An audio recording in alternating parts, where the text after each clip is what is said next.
Thanks for joining us today. We have a really awesome conversation today with Christine DeLisser about yoga and mindfulness and how to incorporate mindfulness techniques and also yoga practice into clinical practice. So I think it's going to be a really cool live. If you guys know any clinicians who are non-SLPs, feel free to welcome them in. This is going to be a conversation that applies to a lot of different clinical practices. So I think it's going to be a cool conversation. So Christine should be joining us in about 5 minutes. Hang tight. In the meantime, we can chat and let some more people come in. Thanks for joining me, everybody.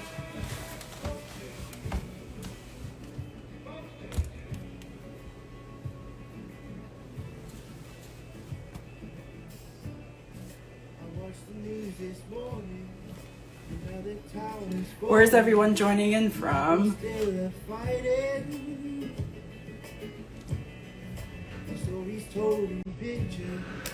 Also, in the meantime, if you guys have any questions for Christine, you can drop them either in the comments or click the question icon on the screen and just drop some questions. The conversation is going to be about incorporating yoga and mindfulness techniques into clinical practice. So if you're a clinician, whether that's speech or occupational therapist or physical therapy, these will be some helpful tips for everyone.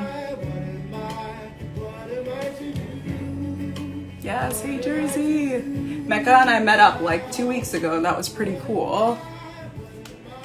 And VA, hi Dana.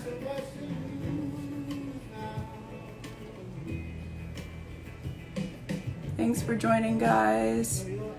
Mecca's gonna be, not Mecca, hi Mecca. Christine's gonna be joining us in a few minutes. In the meantime, if you guys have questions, feel free to put them in the comments or send the question using a question icon. And for the next 5 minutes, enjoy some music.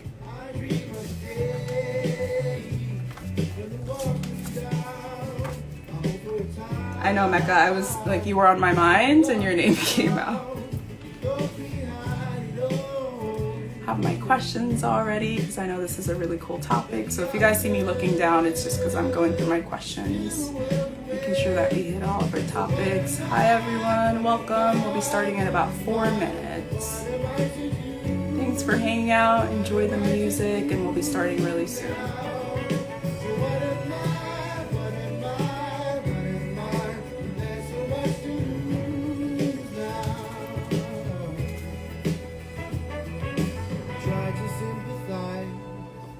What is everybody doing tonight? Hi Nat, my sister is joining in. She's like right next door. I hope everyone's night is going well. I hope that you're being productive. I hope that this could be a nice, insightful conversation for everyone. Hi Mac. Mac is my cousin. He's an awesome therapist. He's a couple therapist. So if anybody's looking for couple therapy, Mac is your person to go to. Guys, we'll be starting in about 3 more minutes. Thanks for joining us. Oh yeah, the weather is really nice outside, Mecca. It's great outside. Hi, Carolina. I hope I'm saying that right, Carolina. So guys, this is actually one of the playlists that I have on the documentation playlist. So if you guys check out my Instagram, right now I have Christine's link on there just so that you guys can check out her website. But I'll pop the link back on probably at the end of the week so that you guys can check out my Spotify, but it's called the documentation playlist. And right now a really popular playlist is Unwound, and it's just kind of chill, alternative music. And it's nice and relaxing for note writing. So if you're a clinician who has to write notes or a non-clinician, like this is a pretty cool playlist, so you can check it out. All right, we're gonna be starting in about 2 more minutes. Hi Kaylee, how's it going?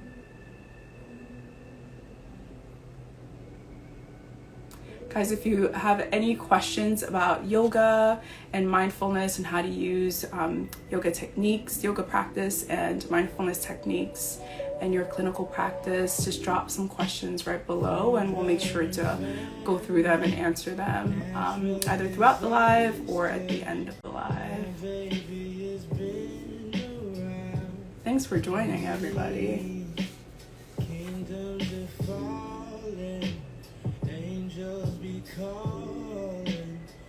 Do we have any yogis in here?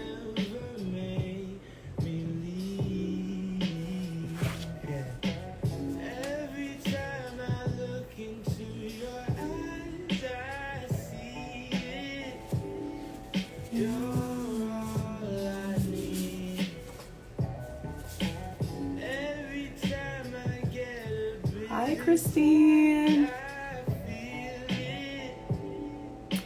All right, Christine is here, everyone. So I'm just going to accept her request and we'll get started really soon. Hi, Ashley. Thanks, everyone, for hanging out. Hello.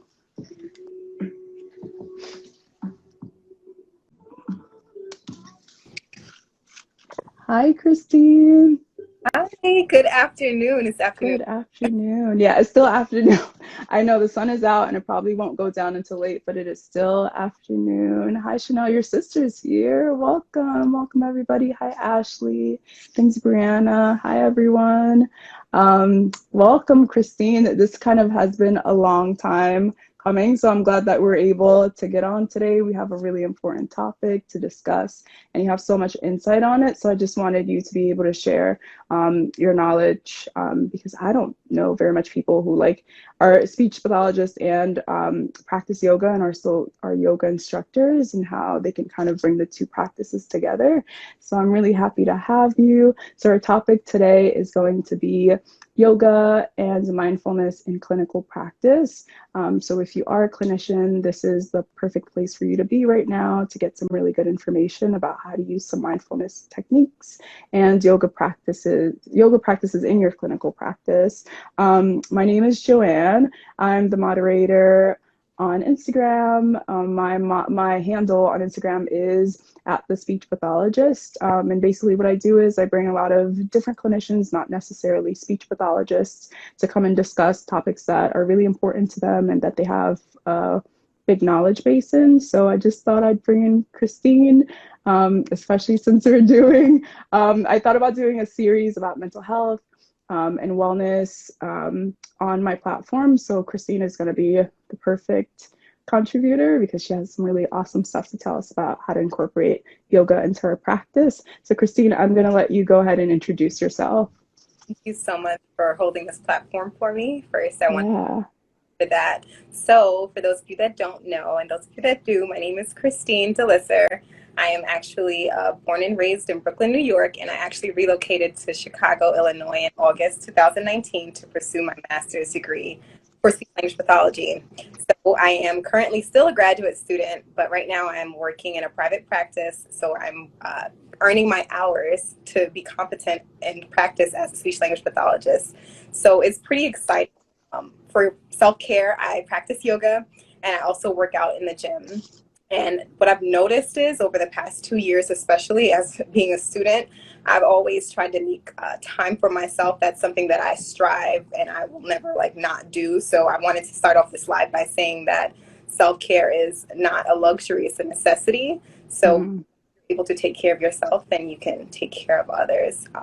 And that's pretty much it. I'm also certified as a yoga instructor. So that, so yes. Yoga certification next year, a master's degree. So yeah, and I am not looking forward to moving back to Brooklyn, but I do love I'm experiencing Chicago, but we can talk about my plans for the future in another day. But yes, it is not a luxury.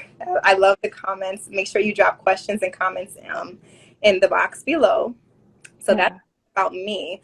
And thank you for introducing the live. So as Joanne said, we're going to be discussing yoga and mindfulness in the clinical practice. Did you want to add anything before I begin? I just wanted to just go through our learning objectives and then we can just jump right in. So we have 3 learning objectives for today. So the first one is incorporating mindful movement activities for our different patient populations in our therapeutic practice. The second learning objective is looking at incorporating breath control and supports for providers as well as clinicians, right? Because as we're going to talk later, we can't pour from an empty cup, and we also need some of those supports for ourselves. And also using an evidence-based approach to breath and body awareness. So those are going to be our 3 learning objectives today. So I guess we can start. And I'm going to go ahead and ask you your first question. And by the way, Christine, I feel like I've been really lucky that the 2 lives that I've done so far with like really chill people. So this might feel like a conversation, but whatever you want to jump in, just go ahead and jump in and ask some questions. But we're just kind of setting like a chill, relaxed mood today, no pressure. So Christine, we're both clinicians, right? We're both SLPs. Even though you're a student, you're still a practicing clinician. And as SLPs, this is something that we always have to do, is to kind of give a baseline and give definitions. So before we jump into the conversation, what is the definition of yoga that you can provide to our listeners or our audience today? Right, so that is one of the first questions that I received when I began my course in yoga teacher training, and I was like, that's a good question. I signed up for this and I really don't know. So what is to think, oh, it's just breathing and moving. And it's actually, the word yoga itself actually means a union. So it's the body and the breath and the mind. So a union of those 3 things. So I wouldn't be concrete in saying, oh, yoga is specifically this, but it originated basically over 5,000 years ago in northern India. And benefits of yoga has been scientifically proven to increase several areas of health and wellness for individuals, and effective practice for health and relaxation purposes. So that's yoga. Yoga means union. Yeah, and that's great. That's not something that I knew before we were kind of planning that. So I think that's like a great synonym, right? Because we like to talk about using words that mean the same things, or words that kind of like trigger a memory in our minds. So yoga means union. So that was a really awesome definition.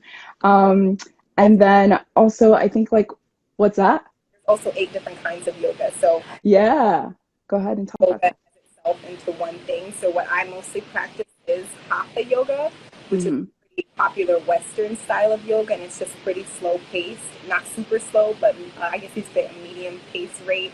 And you're going through poses. Hi, everyone joining in.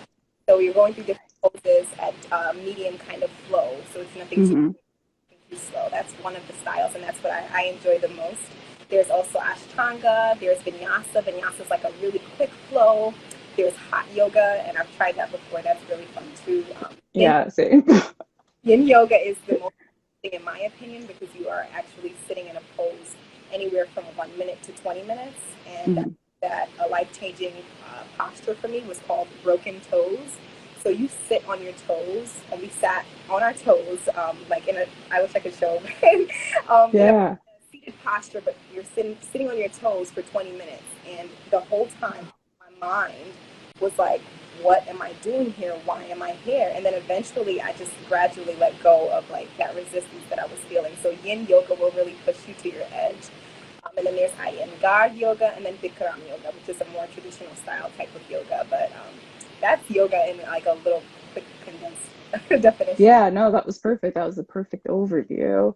I know that in your experience with incorporating yoga into your practice, some questions have come up from families and from clients, and then some kind of myths have been put out, right? Because parents will ask questions, they're either concerned about like what that practice is going to look like. And I know that one of those myths is that meditation and yoga and mindfulness are terms that you can conflate. But in our conversation and planning for this live, we realized, or like you enlightened me, right? Because I had no clue that these are different practices. So what are ways that we can differentiate the 2 or 3 terms? Right. So the 2 terms, specifically meditation and mindfulness, are 2 totally different terms. I know in the West we tend to use them and we automatically assume that they're the same thing, but they're actually not.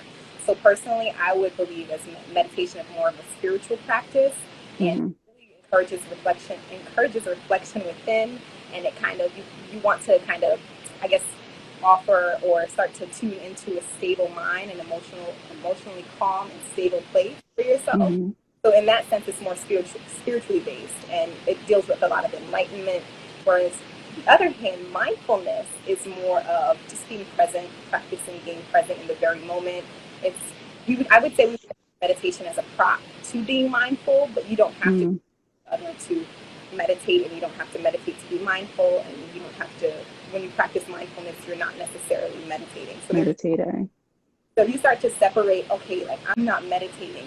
I'm being mindful because I'm here in this very present moment right Mm-hmm. now, but I'm not meditating. So if Right. that example helps at all, like that is just a clear-cut example of how I'm being mindful. There's nothing else coming to my mind except for the fact that, I could start to create things. I'm like, oh, rent is coming up. So Yeah. that's when you're like, oh, I'm not being so mindful, but that's not meditation. And typically meditation from India, as far as I learned, as far as the yoga instructor goes, Mm-hmm. basically meditation, you would usually typically sit in a seated posture where your spine is in a straight line, so your head is right over your tailbone. That it's encouraged for meditation. You can stand meditating, but that's typically the posture that people mostly meditate in. So you can be mindful and just be laying there. You can be mindful just walking to the store. So and I think that if we separate them more, we'll start to gain some more love for the two different words and use it differently in speech and in our clinical practice.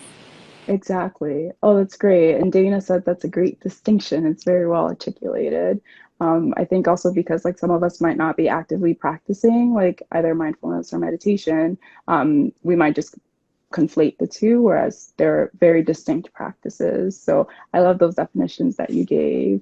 If you don't mind, I'm just going to read this comment. Dana said, my patients often think mindfulness and meditation is the same. So I try to clarify, which is kind of why we started out with the definitions, right? Because there might be some misconceptions, especially if you try to introduce it into practice. Some people might be like, whoa, no, I don't want to do that. Or like, they might be a little bit nervous about it. So it's always like wise to provide like clear definitions and like understanding and also patient education. Right. So the important point. So Dana, I'll share really quickly. This is my first time. I've worked with children before, but I'm in a private practice right now. And basically, I did yoga with one of my children, and when I debriefed with the parent, I said, we did some yoga, just casually threw it out there because in my head, I'm like, who doesn't want to do yoga? So, the parent, he was like, actually, what are you doing when you do yoga? Are you meditating with her? And I was like, ooh, this is a nice learning experience because this is a good question, tell.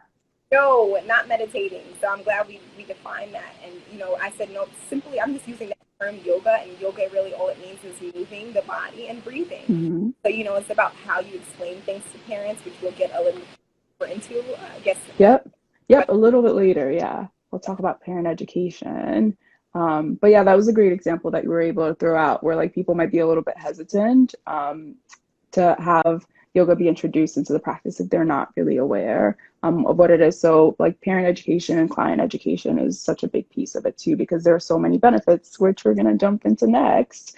So I know that this is kind of a growing area of research, but could you briefly just speak on the research that supports the fact that mindfulness is evidence-based practice, not only for speech-language pathologists, but occupational therapists, physical therapists, and other clinicians as well? Sure will. So I actually reviewed 3 different articles. And the first article I'm going to talk about is my favorite, the pediatric. I'm not going to say one is more important than the other, but if you look it up on a quick read, there is actually an organization called the American Academy of Pediatrics, and they actually recommend yoga. So yoga and mindfulness, 2 different things, right? But I want to mention this. They actually yoga as a potentially effective therapy for children with social and emotional and behavioral needs. And when I saw that, I was like, oh, this is exciting because there's science to support it. They wouldn't post things. I mean, I would hope that they wouldn't post those things. And I, as a practicer of yoga and seeing it in the children that I work with, I realized that, some things, also this is important too, some things work for some, but not for all. So that's we want to see, what populations things work on, and then we also see that there are limitations in everything that we do. So I would be false to say, everybody that does yoga is going to be happy and is going to be perfect, and because there's no such thing as being perfect, and with yoga there's nothing to achieve. Now going into mindfulness and incorporating that into therapy with our children, the clients in general that we service. This one article talks about 3 developmental domains. So I'm going to get a little schoolish on You're gonna get a little scientific a little bit. There are 3 developmental domains. Yeah. Are we am I lagging or good? No, you're okay. Can everybody hear Christine okay? Just put like a thumbs up or okay in the comments. But you can go ahead. I can hear you fine. Awesome. I kind of saw myself lagging, so I was like, wait. But there are 3 developmental domains that we would be focusing on, or the article focused on, and it's basically language, cognition, and motor skills. And what the research article conducted was, it found that it conducted research on individuals with disabilities and individuals without disabilities. And the findings found that the correlation between all 3 developmental domains were all interrelated. So basically what this means is that these 3 developmental domains, they rely on each other essentially.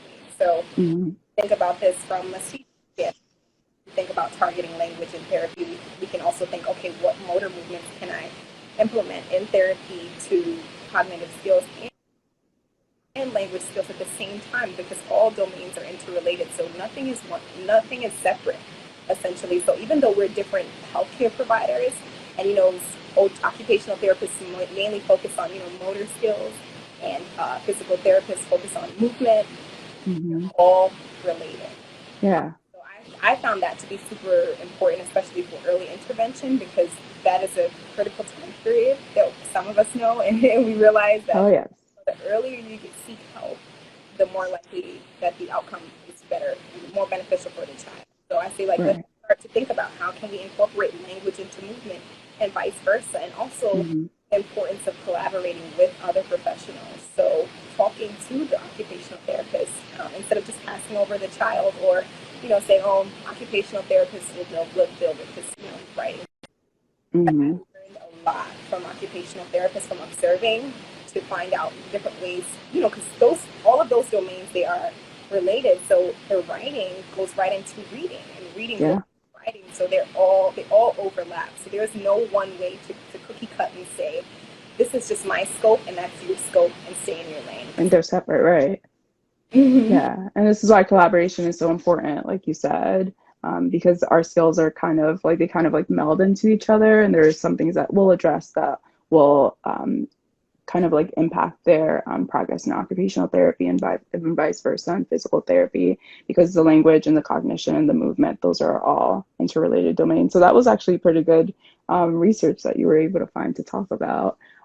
Is there any other research that you wanted to talk about? I think I interrupted. Yeah. It's okay. I think it'd be a little bit bugged, but we can just keep going.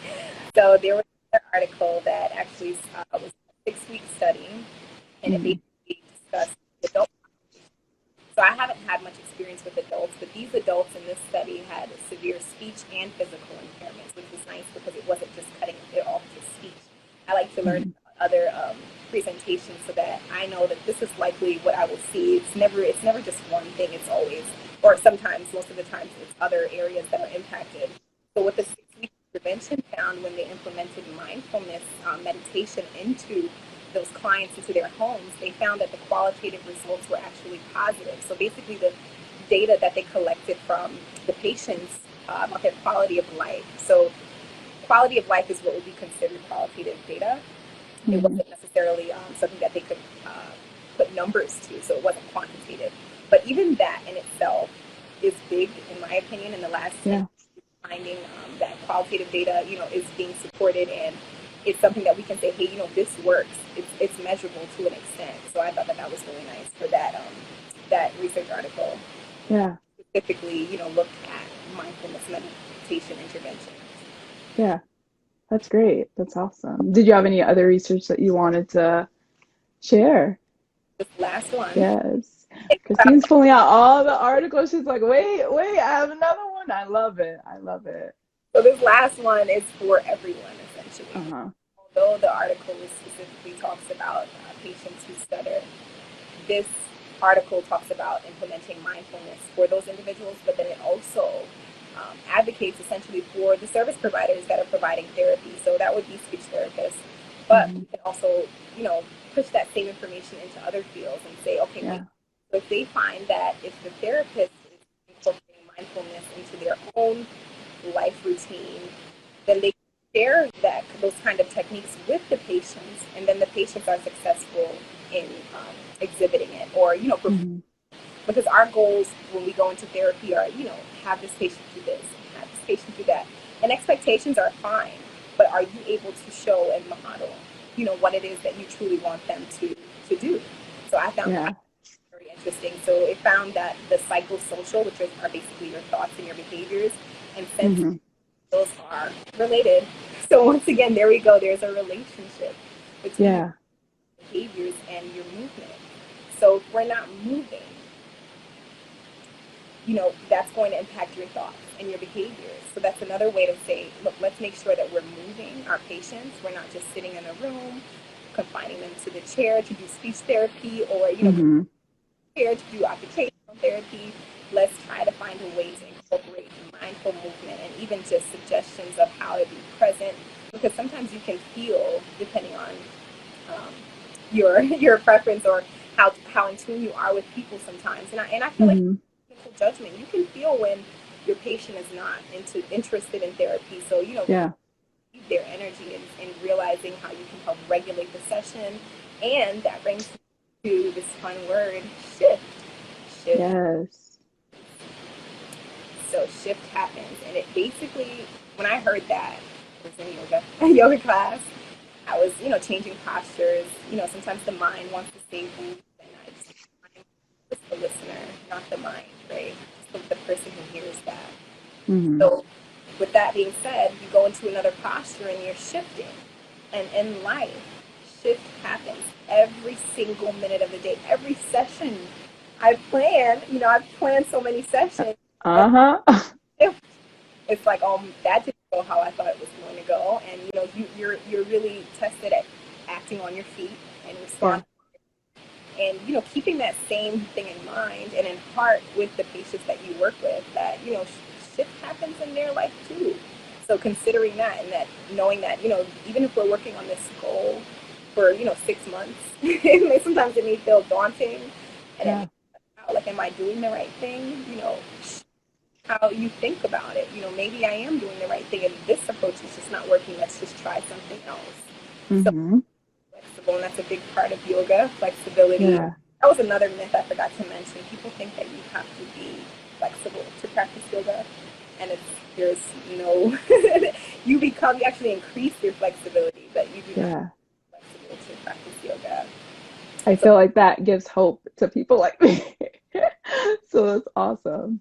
For sure. And then when we also talk about how those psychosocial and sensory motor skills impact different patient populations. So whether it's adults or children, we're constantly treating children for pragmatic skills and speech therapy, and we're trying to regulate or, teach them how emotions and your thoughts impact your ability to communicate. And they also overlay into your sensory motor skills. So, how intact is this child's sensory motor skills? And then we also think about patients with Parkinson's. Ooh, losing my voice. Hydration. Oh, no.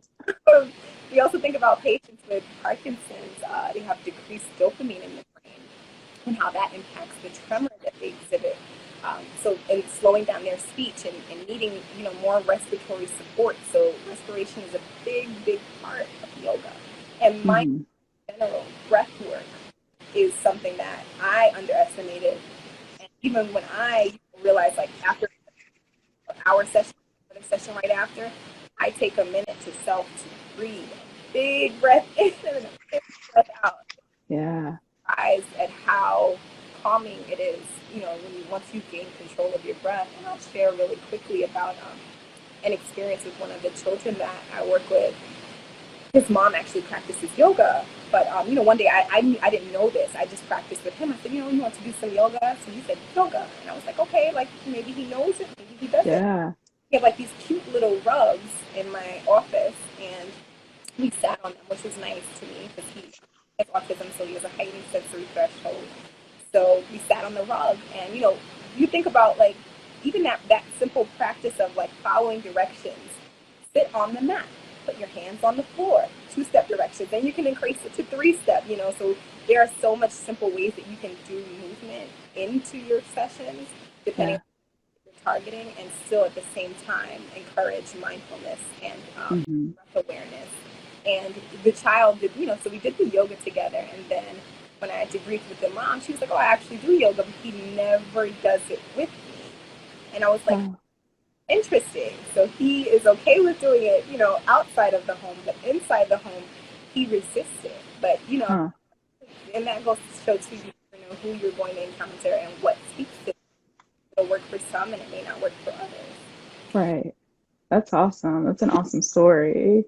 And I think also when you were talking about taking a moment in between sessions to just be mindful and take a breath in and take a breath out, I think so many of us are, in our careers, and depending on the settings, things are so fast paced and you have sessions back to back, and it feels like there is no time in between sessions to kind of get your mind together and kind of like get your body centered. But it's so important because we talked about that concept of not pouring from an empty cup. So like if you can't do it for yourself, then it makes it very difficult for you to be able to do it for your clients. So it's so important for clinicians to be mindful as well, so that they can provide those same supports to the clients.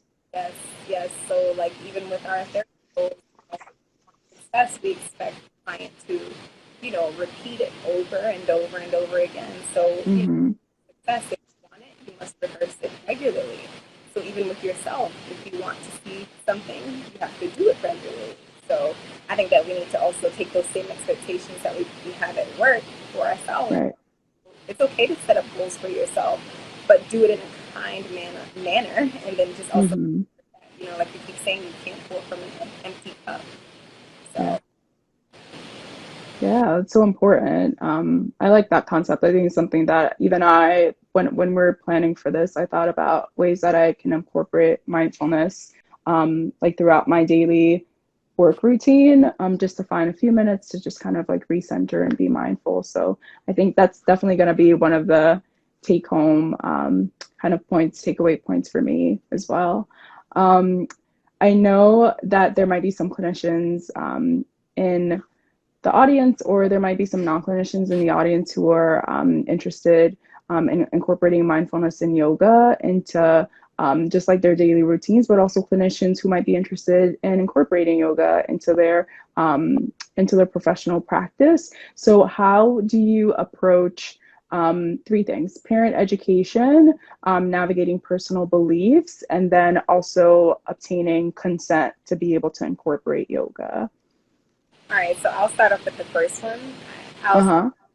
So personally, as far as like parent education goes, during debriefs, I'll always make sure I tell them what was done in the session, so that I'm surprised, when the child says, "Oh, we did, X, Y, Z," and it's like, "Oh, she didn't tell me that." So I'm always as possible. You need to be as transparent with the people that you work with and the clients that you service, because we need their buy-in. Doing something in clinic, you're only seeing that child for once or twice a week. What good is it going to do if it's not being done at home? So even sharing those kind of practices with parents, I'm not shy at doing it because I'm confident in the research and the outcome that is likely to come from this. And it speaks in the child's performance too. So the thing I'll say, it's not like I'm just saying we're doing it just for the heck of it, but they've changed. They change. Once we do that activity, that mindful activity or that yoga, then they've changed. And I also would say that the second one that was, can you remind me? Oh yeah, sure. Navigating personal beliefs. Oh yeah, that was a good one. Yeah. Yeah. Traditionally, that's another myth. Like people think that if you practice yoga, that you're practicing Hinduism, and it's not true. Just because the practice itself originated in India, and a lot of the people that practice yoga originally were Hindus. Just you're practicing that religion. I've done no research in Hinduism. There are some grounding beliefs in yoga, but I would not consider myself a practicer of Hinduism. So I think that's an important myth to debunk and share with people that, it has nothing to do with religion. It's specifically like an exercise for, our clients. And it just depends, I guess. So with me, I would use my judgment depending on the client and the parent. And, you'll feel out the relationship. You have that, that informal assessment with the child and the parent. You kind of get to see, who it is that you're working with and what might work for them. So I don't do yoga with every client because some clients need more of a, we do movement, but we don't do yoga, more of a relaxed kind of activity. But some more movement, like bouncing on a ball. I wouldn't call that yoga. It's just yoga. So I just choose and pick based on my clinical judgment with who I'm servicing, and also talking to the parents to see, if it aligns with them. So once I debrief and I feel confident enough to say, I did this in session today and it worked for us, try doing it at home. And that's my biggest advice. I would say, like, don't try and do something that you don't feel comfortable with or you don't feel comfortable sharing with your clients and their parents, because it'll backfire. So get comfortable in practicing for yourself, and then you'll be able to do it for. And you don't have to receive like a certification in yoga to share these postures.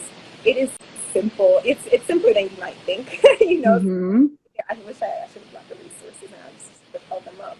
But that's okay.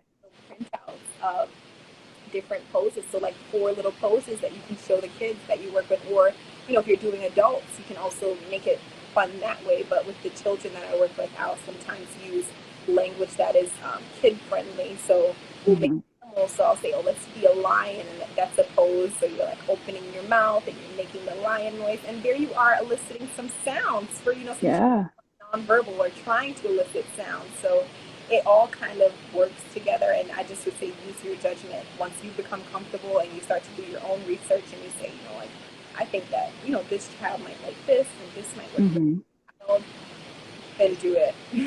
Yeah.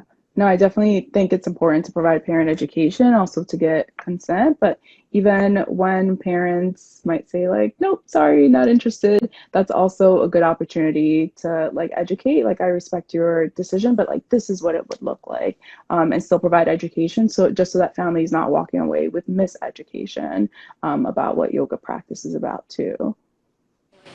Yeah.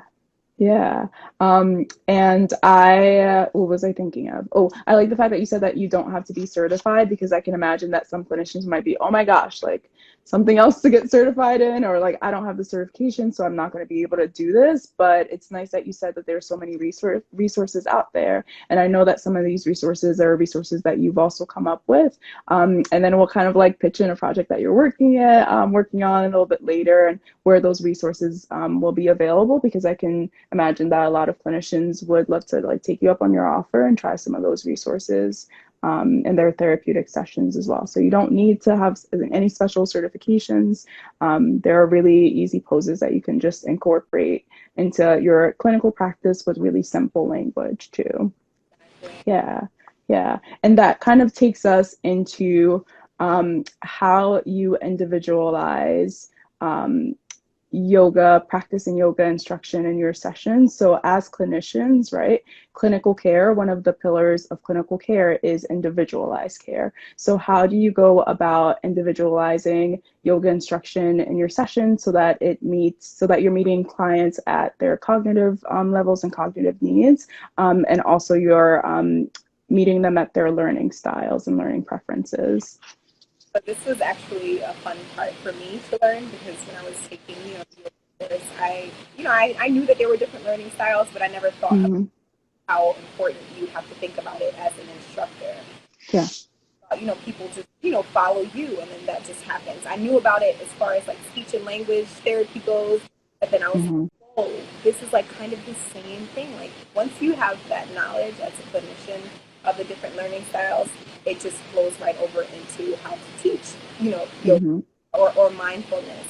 So the acronym that I learned for the different learning styles helps me personally when I'm dealing with a child, because you have to sit with a child for like 2 or 3 sessions to kind of really say, okay, I feel like this is their best learning style for me, at least as a new. I feel like I need 2, 3 sessions, and then I'm like, okay, I think I know what works for you. And then some days it doesn't work. So that's another thing, is like always realizing that everything is ever changing. Every day is totally different. It's not always going to be that this child, responds well to this or they respond well to that. So like with the visual, so the acronym, as I was saying, is SPARK. So it stands for visual, auditory, reading, and then kinesthetic learners, right? So our visual learners, I would make sure that I have a visual aid. So like a nice little printout, and it's super simple. I try to keep it simple depending on their cognitive level and attention level, because if I have it on the screen, on the computer, it might be a bit too much. So I like to stick still to a traditional style and have a printout and say, look, we're going to do this pose first and that pose first, and modeling. And then there's auditory, who like to learn by listening. So that one I might put a sound on, or I might just use my own voice and really emphasize with the tone that I'm using for different expectations when teaching them. And then there's the readers. So readers would be kind of hard to get for yoga, but still we could use the visual aid and have them read it. So we're going to do a pose like a walrus, then I'll say walrus. They'll see that, read it, and then it'll stick in their head. And then kinesthetic is the movers, so they like to touch and feel. So using a lot of tactile cues. Touch the floor with your hands. Use your fingertips to reach your toes. So having everything be individualized, as we say, to the client's learning style. So I just kind of go session by session, because yoga for each child, it always looks different, and that's the fun as a yoga instructor, because I know that these little kids are going to grow up to be big adults. So when I'm instructing big adults, I'm still thinking that these are my babies, and I still need to use language that they understand. So even when I'm teaching, yoga, I have to be very, very mindful of the kind of learners that I have in the class, in the yoga class, because our learning style, it kind of sticks with you as you grow. So like you kind of, it's a nice little overlay, because this kind of sticks with the child into adulthood, and vice versa. Like as an adult, we still have our learning styles that we prefer, and it just helps it overall communicating. Yeah. No, that was awesome. That was an awesome response. And this is something that we're used to doing as clinicians anyway, so it really doesn't change with incorporating yoga. We're constantly kind of assessing our clients to see how they learn. And that's also something that's always changing. And that's like a conversation that I had recently with a parent. Like, even as an adult, my learning style is constantly changing, right? I respond to different supports, even as an adult. So it's always great to be assessing in the moment and to be assessing between sessions as you're getting to know your client, what's the best learning style for them. So I thought that was an awesome response. Yeah. So this, I just want to mention that this discussion that we're having today, it's part of a series, a larger series that I'm having about wellness and mental health. And there are lots of therapists here that are participating, and in the community, they're really invested in this conversation. So one of the questions that I wanted to ask you is, how can therapists incorporate mindfulness techniques into their daily personal routine? So one thing that we talked about was like checking in between sessions and taking some time to be mindful. Do you have any other ideas for techniques about how they can be mindful throughout just even like their day-to-day routines that's not work related? Yeah, I have a few tips actually. So I like to be considerate about the language that I use when I am, giving advice to adults, because I just sometimes some of us are more sensitive than others. So we're all trying to reprogram ourselves. We had a hectic year last year, and we now find back a routine. So I call it reprogramming. So we're just doing what we already know. We're trying already. So a lot of these things are going to sound super simple, but you'd be surprised how much thought you might have to put into doing it. So I would say the first thing is to reflect. So when I first began practicing yoga, I did not really reflect prior to that. And when I finished my long days at 9 a.m. to 6 p.m., when I'm on that drive home, all I'm doing is reflecting. And I'm not turn off the music on the drive home. So but just accepting the silence, become comfortable with silence. That's one thing I would say, is that you don't need noise all the time, especially when, you know, we're talking all day to clients and we're doing different things with our brain waves are like, Yeah. and you just need a second to like flatline. So Yeah. I would encourage reflecting. And you know, when you reflect, I personally, I journal. So I'm not going to journal while I drive, but I'll think about some of the things that went on throughout the day and mind to myself about those reflections. And you'll notice that some of the reflections want to be more negative than others. So I'll say that you also just realize that, you know, our brains, they have a negative bias to it. So even aware of that and saying, you know what, I hear that little thought, you're trying to be a mean person. Yeah. Listen to you. So, you know, like, even if, you know, I felt like I had an unsuccessful session, or, you know, I'm being observed and I'm like, oh my goodness, like, what are they thinking about me? You know, reflect on all of it and then say, you know, why am I feeling like this? Go home and write. So if you're a writer, or if you'd rather talk about it, maybe record yourself on your phone, or a recorder if you have a, you know, traditional recorder, and you can play it, or you can just say it out loud, you know, to yourself in the shower. I talk a lot to myself, and Same here. you know, we should normalize that. And speaking of normalize saying no. You know, like, that doesn't work for me, or I'm not with that. You know, I've been in situations where I felt like I had to say no, and you know, me 2 or 3 years ago would have been a little bit hesitant. Now, you know, as I've come into myself a little bit more, I'm way more confident in saying, no, that doesn't work for me, and people will respect you more when they realize that you're brave and you can say no. You're not afraid. You know, like, you're different. People are like, they will look at you like you're radically, like, something's wrong with her. But you know, people will always have their own feelings about you, but you are never. So that big one is reflect. The next one I can say is, when you wake up, this was hard for me at first. Do not check your phone. You know, so Christine, you're killing us. non-electric alarm clock, and telling you the change that you'll feel, like, you'll feel a lot lighter. Like, the first thing you're not doing is waking up and going on social media, or, you know, like, maybe you have somebody that you must communicate with in the morning. But even just taking the time to yourself and say, you know what, I'll set my alarm 10 or 20 minutes earlier and decide not to check it for at least 20 minutes when I wake up, you know. So I would encourage that, because personally for me, I was like, whoa, I'm taking time to myself. That is beautiful. You know, don't ever feel too obligated to or, you know, like, obligated to anyone else, because you have to take care of yourself. If you keep giving, which givers are fine, give, but be ready to receive. So that's a big thing, is a non-electric Alarm clock. So I have like 2 comments and then a question. I'm going to start with my question first. What are examples of non-electric alarm clocks? Because I can imagine people like, what? I've always used my phone to wake. What are you talking about? So what are people looking for when they're looking for a non-electric alarm clock? Like, what options do they have? An analog clock, I would say I would go to Walmart and just go to the clock section, and we'll have like a little, like, a timer of some sort. That's what I would look for, you know, in Walmart, because I have one, but it's just need to use it more. You know, like, so, you know, when you give advice, sometimes you say, okay, like, this is a time for me to reflect. I can actually do that more, you know. Analog clocks, everything doesn't have to be electronic, or if it is electronic, at least it's not your phone. You know, everything these days in age are moving to electronic to find some way to connect you with other people, which is a practice and a beautiful experience. But I'm firm in taking time to yourself, especially in the morning and in the night, you know, turning the phone off, limiting your screen time.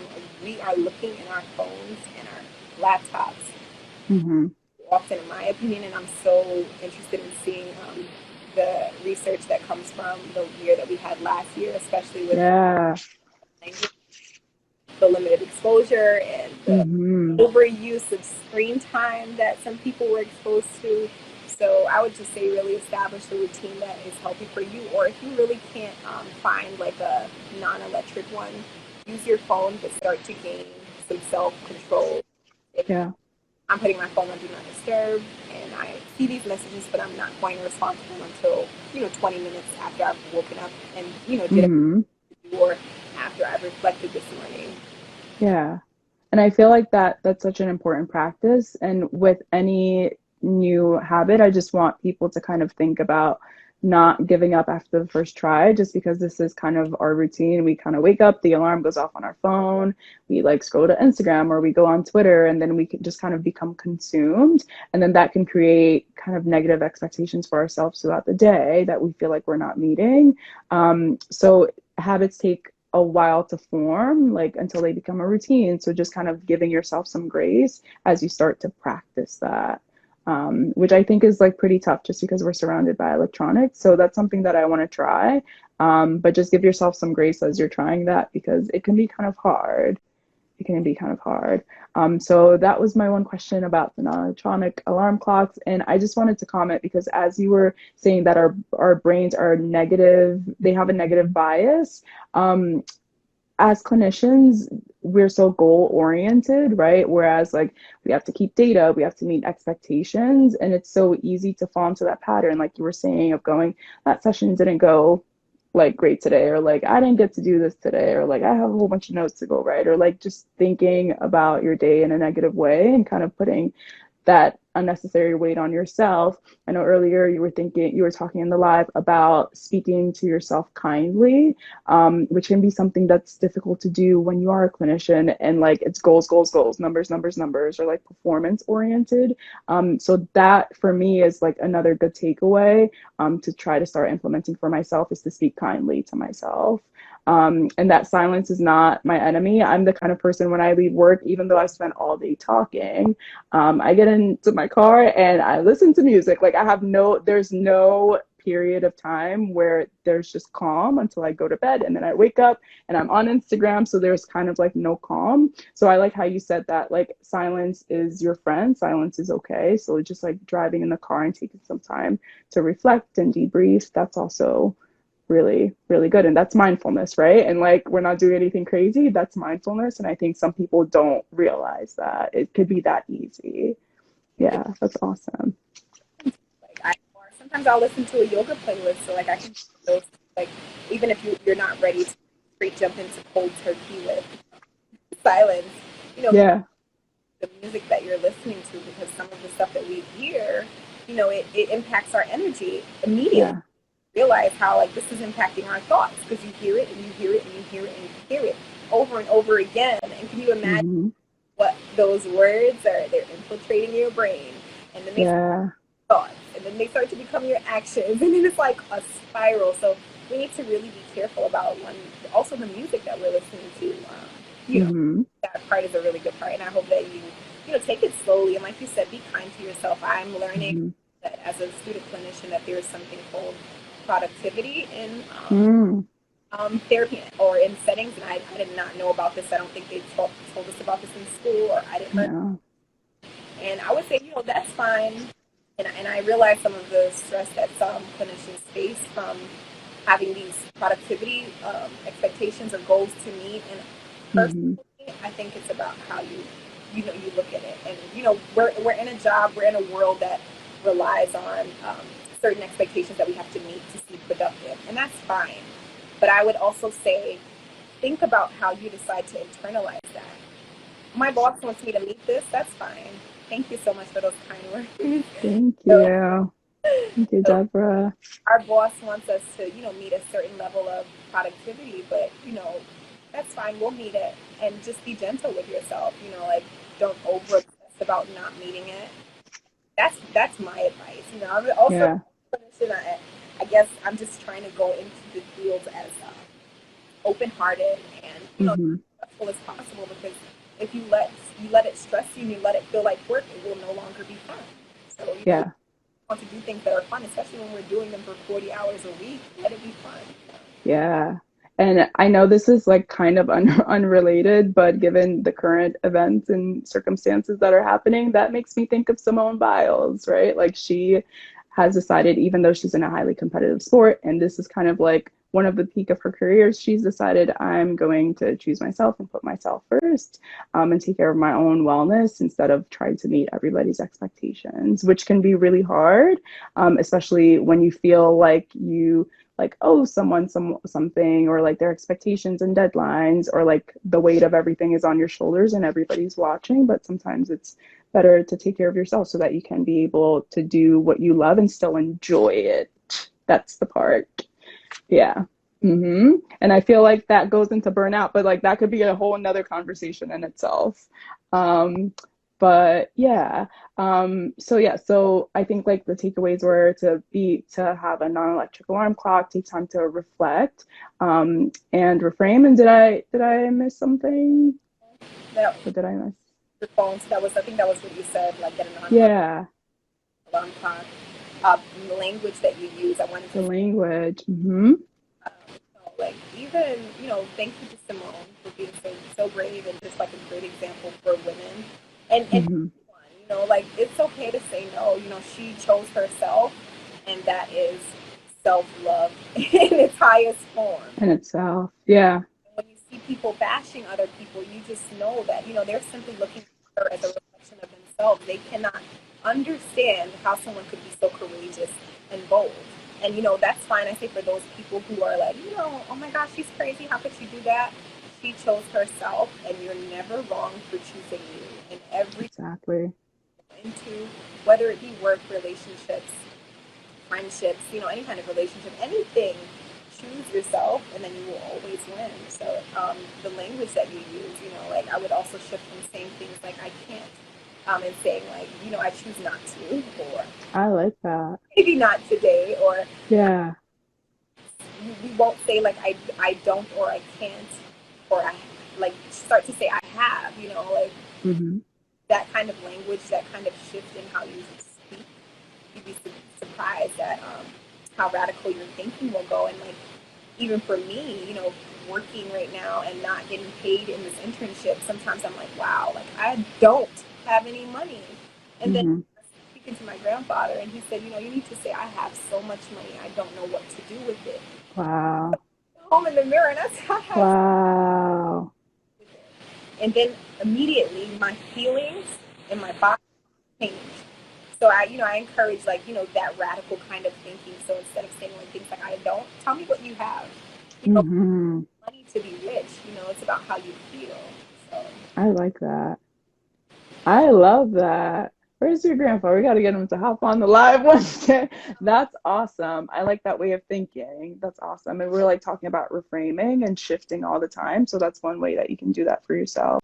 And using some of that positive, encouraging, and affirming language is all being kind to yourself, and it's all mindfulness. So like that goes back to how simple things can be, right?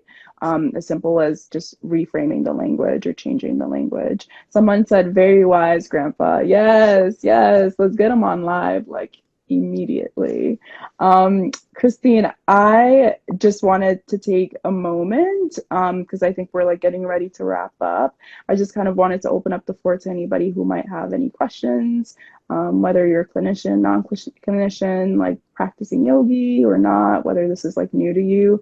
If you guys have any questions, we're just going to open up the floor. Or if you just want to comment and say how you're enjoying things, or if you are learning anything, this is also the time to do that. But I feel like this was a great conversation, very insightful. And I can tell that we touched a lot of people. I saw lots of hearts, lots of comments. So I can tell that this was a really impactful conversation, and definitely something that I want to broaden. So Ashley said, what sparked incorporating yoga into your practice with patients? So I would say that from my personal experiences, I think that we all can say like last year was kind of hectic, and Mm-hmm. I think that we all needed something different. Last year I was searching. I was like, wow, I'm working out, but this is just not helping my mind. I needed help. Like I seriously needed help. So I said, let me do something different. So once I started to practice myself, I realized how calm and relaxed I began to feel. And I was like, you know what? This might help everyone. And like I said, it might not help at all. But if I can just Mm-hmm. start to share with, the babies, if it starts so young, if I started this practice when I was younger, the battles and the emotional turmoil that I've been through, I think I would have taken it a lot less harsher. So I say, like, everything is always rainbows, because it's not. But, I'll use my breath back to the present moment and start, using my body to heal. So when you do things like that, you realize how helpful it might be for others. So I just really, since I work with children, I really want to start early, rather than and just do what I can share with what I know how to heal and how to just go about a nice holistic lifestyle. That's what it is for me. And I like that question. Thank you. Yeah. And you also said like healing and forgiveness is kind of at the center of all of this, of like mindfulness and being mindful. So I think that's such an important point to kind of hit also. Big part. Yeah. If anybody, let's see if anybody has any questions. We got some really good comments. Christiane says, very insightful and interesting conversation. Thank you so much, Christiane. Thank you for joining us. Someone else said, Dark Kisses said, great takeaway from this live. Thank you both for your knowledge and advice. Thank you so much. Thanks for joining. Thank you. Great conversation. Awesome. So Christine, before we get off, and thank you so much for all of your knowledge. Thank you for sharing. I definitely would not have been able to do this live without you. So it's always great to have an expert, right? So thank you so much for sharing all of your advice and all of your information. It's so helpful to everybody. But before I let you go, I use my platform for a way to connect people to other people, and also for a way to acknowledge experts and the information that they have to provide to us. And I like to give people a platform to be able to discuss their projects and anything that they have up and coming. And I know I've been like holding tight lip till the end of the live, but I know that you have a really big project that you're working on. So I just wanted you to touch on that. Like, this is your moment to shine. Go ahead. Thank you so much for allowing that. So I have two things.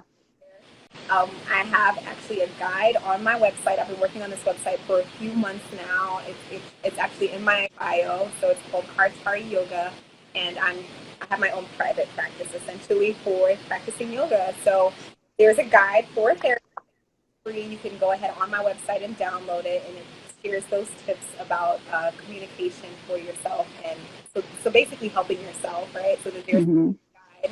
And then there's also newly launched a free 2-week trial with me for yoga. So the trial, it entails 3 yoga classes held virtually over Zoom, because I'm in Chicago and I don't have my own studio yet, but not yet. Yes, I will be opening up my own, and I'll be work with you one-on-one, and we'll practice together virtually. You can work from your bedroom or from your home. I'll be working from home. And I think that's very excited. And the program is basically result oriented. So if you like what you feel or how you feel after, continue our journey together. But it is a 2-week trial, and I would love if you all, visit the site, sign up if you have, and hopefully you can connect. If you have any questions. So, yes. Christine, I just want you to just let everybody know what the name of your website is again. I've linked it on my Instagram in my bio, but if you can just say the name of your website and then just spell it out for people. But it's also on my bio. Oh, you're so sweet. KartariYoga.com. Or you can just type it in the comments. That's smart. Perfect. Awesome. So everybody has access to that. So Christine is going to have a free, and I know clinicians, we love free, right? A free 2-week trial. And you'll have kind of like select days, and you'll have a schedule available for when people can participate. It's going to be virtual, and like Christina is doing so great by taking advantage of this new virtual world that we're in, and to be able to provide such an important service virtually, I think it's going to be so helpful to so many people. And there's a free FREE guide, right, for therapists and how they can help themselves. So I want you guys to go and check out all those resources because they're really helpful and they are available. So that's pretty cool. Thank you, Christine. Christine, is there anything else that you wanted to share? Because I think we're wrapping up today. I just wanted to thank you again, honestly, for being for holding this platform for us. Thank you for facilitating this and just being so whole journey. And thank you pushed me out of my comfort zone, and we took a leap. I took a leap, and that's where the net was there. So it's like, oh, this is a little nerve-wracking. But when you take a leap, like, you'd be surprised what happens. so amazing. Yes. No, thank you. And the final takeaway, which is going to be like the thing that I want to tattoo on my body at the end of this life, is shift happens. Shift happens. Yes, I love that. I think I'm just going to keep walking around saying that. Shift happens. Thank you so much, Christine. Thank you so much, beautiful people, for joining us on our live. I'm gonna save the live, so it's gonna be available if you missed parts of it, or if you want to share it with somebody that you know who you think it'll be really helpful for. Then it's gonna be on my Instagram, and then Christine's website is also gonna be in my bio, kartariyoga.com. Thank you, everybody, for joining us. Thank you for all the love and support and all the questions, and thank you, Christine. Thank you, everyone. Have a good night.